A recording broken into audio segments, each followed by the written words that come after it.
The person everyone calls but nobody checks on.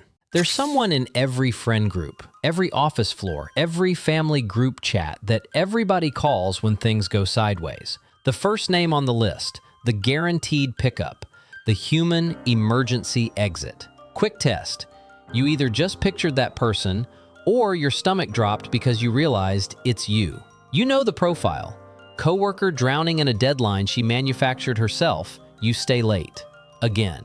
Friend mid-breakdown at 1 a.m. on a Tuesday, phone's already in your hand before it finishes the second ring. Random neighbor needs help moving a couch up 3 flights. Sure, why not? It's only your entire Saturday afternoon. You keep showing up. Every time, without negotiation, without a second ask, without anybody questioning whether you've eaten today or slept more than 5 hours this week. And nobody asks. That's the part that should bother you more than it does. Because at some point, your reliability stopped looking like generosity and started looking like furniture. You're there. You've always been there. People lean on you the same way they lean on a wall, without wondering whether the wall is tired. So let me ask you something, and I want you to sit with it instead of deflecting with a joke the way you always do. When's the last time someone showed up for you the way you show up for everyone? Not a "let me know if you need anything" text. That's a participation trophy for empathy. Actually showed up, unprompted, no agenda, just there. If that question stings, good. Keep watching. Sacrifice is the best hiding spot ever invented. Here's a fun little psychological scam your brain runs on you without filing a disclosure. If you're constantly putting out someone else's fire, you never have to smell your own smoke. Think about it. The friend who always asks how you're doing, but turns into a stand-up comedian the second you flip the question back on them. The coworker who hasn't taken a real vacation in 3 years, but volunteers for every single extra project like she's collecting loyalty points for a burnout she won't admit is coming. The person who gives flawless advice about heartbreak, boundaries, self-respect, and then goes home and applies precisely 0 of it to their own situation. Sound like anyone you know? Because that's the grift. You keep yourself so busy saving the world that you never have to sit in a room alone with whatever's been rotting in the corner of your own head for months, maybe years. The busyness feels productive. It looks noble. People praise you for it. I don't know how you do it all. And that praise becomes the substitute for the thing you're actually missing but refuse to name. Nobody stages an intervention for the person who gives too much. They just keep withdrawing from the account until the balance hits 0. And then they act surprised when the ATM stops dispensing. Burnout doesn't knock, it moves in. Here's the biggest misconception about burnout. People think it's a moment, some dramatic collapse, screaming at your boss, sobbing in a parking lot, throwing your laptop out a window in slow motion while a sad piano plays. Burnout doesn't do any of that. Burnout just looks like Tuesday. It looks like ordering food for the 4th night in a row because cooking would require a level of caring about yourself that you can't currently access. Scrolling your phone for 90 minutes, not because anything on the screen interests you, but because the alternative is sitting with your own thoughts. And lately, your thoughts have the hospitality of a hostile interrogation room.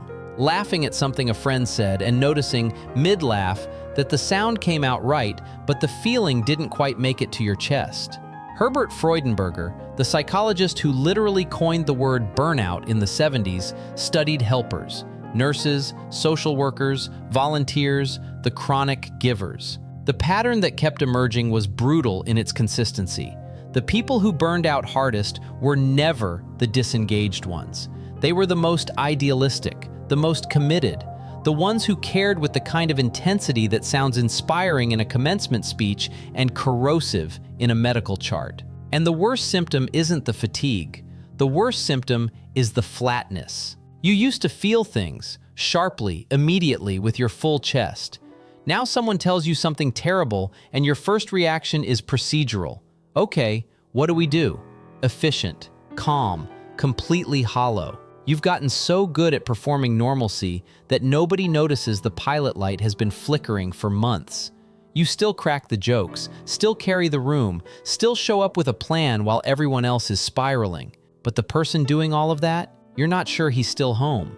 The mask ate your face. Carl Jung described the persona as the social mask every human wears, the curated version you perform in public so the world doesn't see the mess behind the curtain. Everyone has one.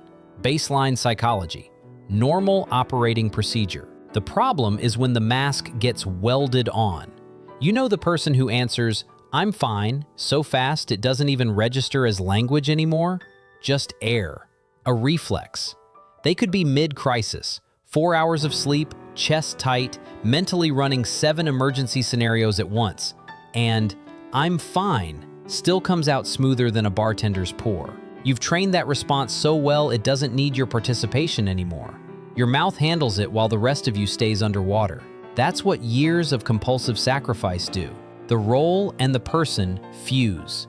You become the reliable one, the funny one, the one who handles it, and somewhere underneath all that utility, the actual you, the one who's exhausted, who's grieving something from years ago they never fully processed, who sometimes wants to just sit on the floor and do nothing for a while, gets locked in a room that nobody visits, including you.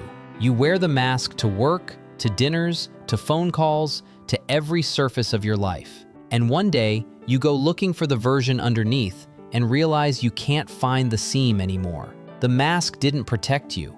It replaced you, piece by piece, so gradually that you didn't notice until honesty started feeling like a foreign language you used to speak as a kid. Grief doesn't follow the schedule you gave it.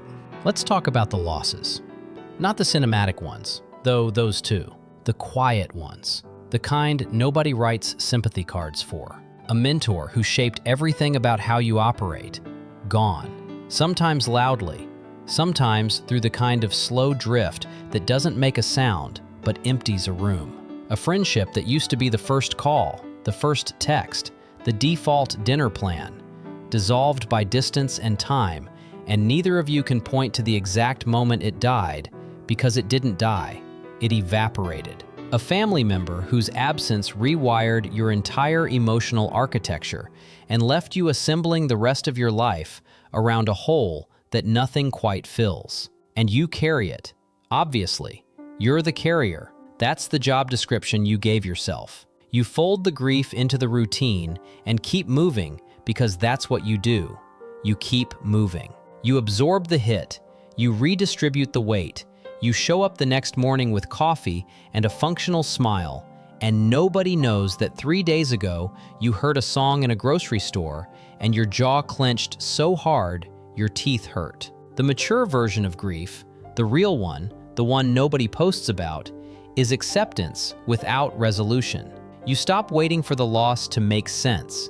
You stop trying to extract a lesson clean enough for a journal entry. Some things you lose stay lost. Some absences never get explained. And the adult move isn't closure, because closure is a screenplay concept that real life never licensed. The adult move is carrying the open wound without letting it steer. You're not responsible for every fire in every building.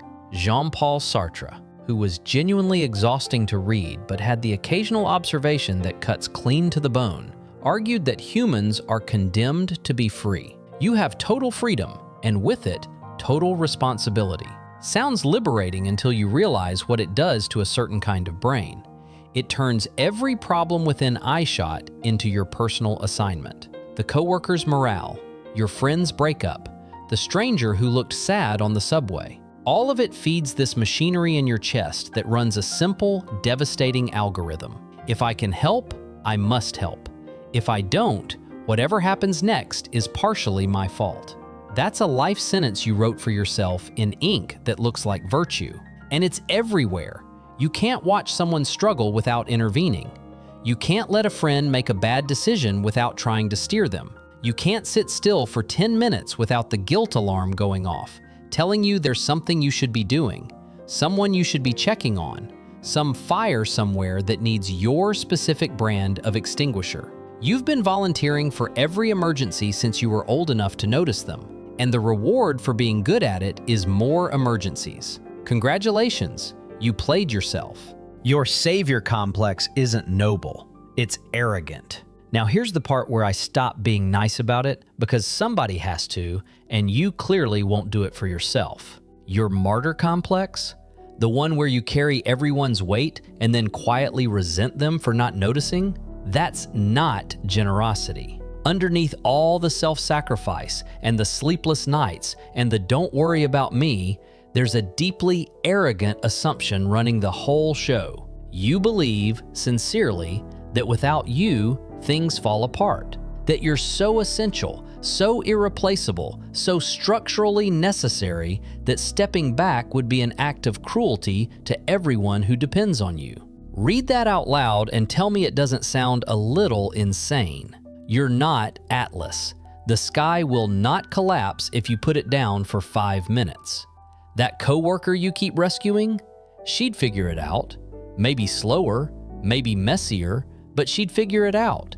And you robbed her of the chance every time you swooped in. That friend whose emotional crises you manage like a project? You're not helping him grow, you're keeping him exactly where he is because your identity depends on him needing you. You need to learn a word, and the word is no. Not maybe later, not I'll try, not the elaborate excuse you construct to avoid admitting you simply don't want to.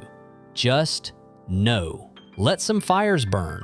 Let some people handle their own mess. Let the phone ring. Let the text sit. Let someone else be the first responder for once in your life. Nobody is coming to rescue you. That one's non-negotiable. The person who spends their entire life wearing the cape doesn't get a hero of their own. That's the terms and conditions you agreed to without reading the fine print. So stop waiting. But, and here's where the blade turns, you don't stop being the hero so you can become cold. You don't burn the cape so you can sit in the ashes feeling nothing. You burn it so you can finally be a person again. You need to stop being Spider-Man for every stranger on every street corner so you can finally be Peter Parker for the MJ and the Ned in your life. The 2 or 3 people who aren't there because you're useful, they're there because you're you. The actual you. The tired one. The one who's bad at asking for help. The one who secretly wants someone to just show up with food and sit on the couch in silence without needing a reason. Those people don't need your cape. They need your face. The real one. The one under the mask you've been wearing so long you forgot it was removable. Saying no to the world isn't cruelty. It's the entry fee for being fully present in the only rooms that actually matter. You don't owe the entire city your energy. You owe it to the people who'd still be sitting next to you if you had nothing left to give. So lower the fists. Cancel the subscriptions to wars that were never yours. And if tonight, the only heroic thing you do is sit on your couch, eat something that isn't takeout, and answer honestly when someone asks how you're doing, that's more than enough. That's always been enough. If that landed, subscribe. We're here every week pulling apart the stories you carry so you stop living inside them.